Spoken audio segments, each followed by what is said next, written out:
Welcome to Waterfowl Outdoor Adventures. Our adventures today is kill some prairie dogs. Reason why everybody shoot prairie dogs because they ruin your land. And they're not good for cattle and horses.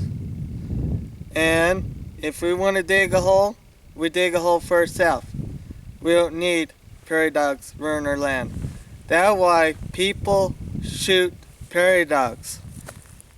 They're not pets. So I'm going to show you close up where the prairie dog holes is.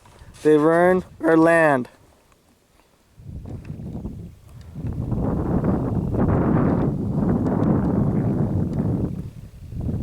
This was perfectly a good land till they come along the holes.